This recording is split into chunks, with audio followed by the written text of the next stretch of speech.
Amazing, is it not? The Ampelos, one of our newest subjects.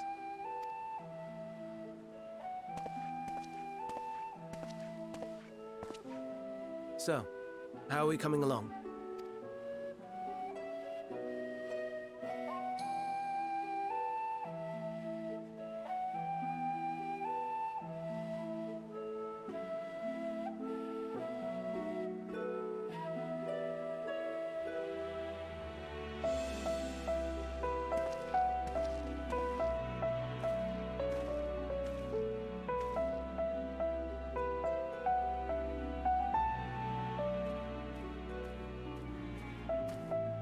This place is Elpis. Those flowers. Elpis. Entelekis. Like me.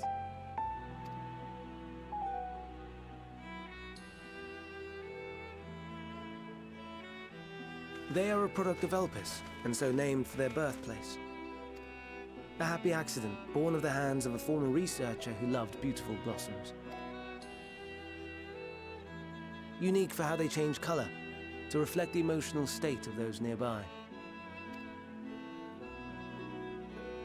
Though be it here or elsewhere, they are seldom seen in any hue save purest white. Reflect the emotional state, you say? By what means do they achieve this? In creation, there exists an energy wholly apart from ether, one driven by emotions.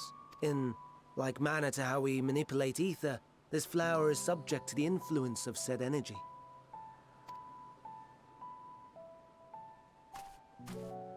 While it has no will of its own, it is sensitive to the prevailing emotion in the vicinity, and reacts by altering its color and vibrancy.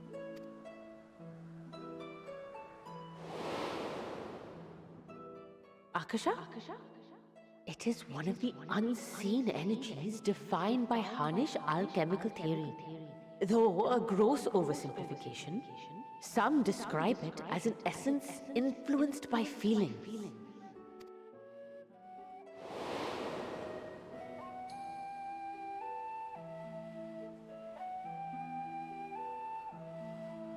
Akasha. Though I'm not familiar with the term, your description suggests it is the self-same energy. Dynamis, we call it.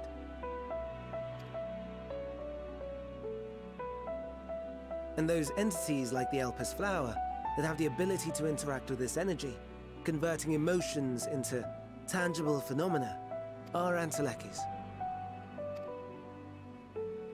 That's me! That's me! An Enteleki! That you are, my dear. And no ordinary one at that, but the first possessed of free will. Wait! A form of energy other than ether? Dynamis? I've never heard of such a thing. Hardly surprising. Dynamis cannot be seen, much less felt. And though its existence has long been theorized, we had no proof until the flower's serendipitous creation. What's more, Dynamis is far weaker than ether. Under normal circumstances, its effects are drowned out, on account of which, beings comprised of and reliant upon the ether, like you and I, are unable to make practical use of Dynamis. 'Tis a truly esoteric thing, known to but a select few scholars.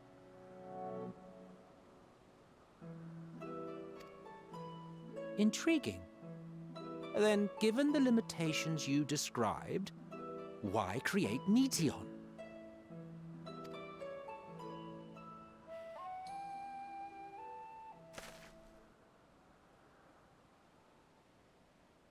Our star, Aetheris, is especially rich in ether, so much so that its name is derived from it. However, when we consider all energy in existence here and in the vast space beyond, Dynamis may account for as much as 68.3%. The more abundant form by far. Were we able to control it, we could open the door to limitless possibilities. 'Tis not unlike a gently flowing stream, unable to break through the dam of ether barring its path. But if we could imbue the stream with the vigor of a raging river...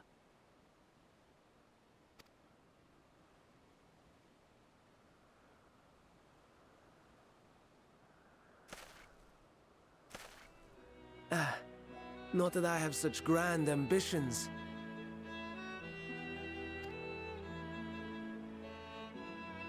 Nay, I merely wish to create a being that could traverse the great expanse.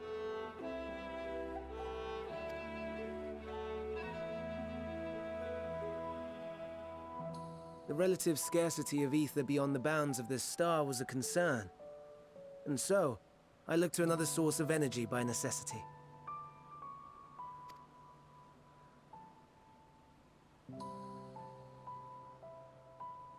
That being Dynamis. No wonder her ether is so thin.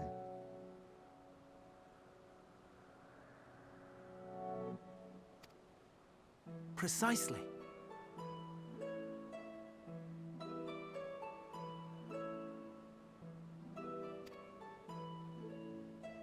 Yours is thin too. Like an entelechy. Like me.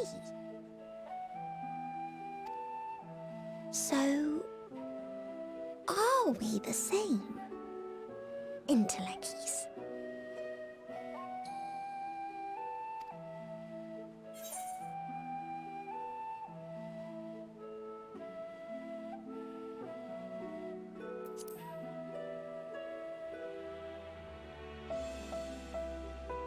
That sounds more akin to the desperate flailings of a wild beast when facing imminent death.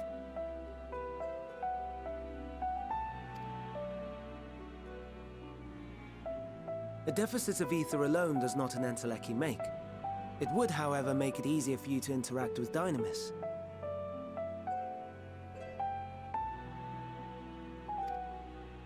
And limited though its influence may be, this quality could prove the difference between victory and defeat.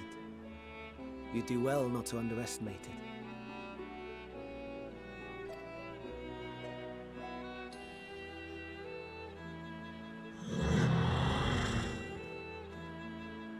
Oh dear, I'd forgotten about the poor fellow.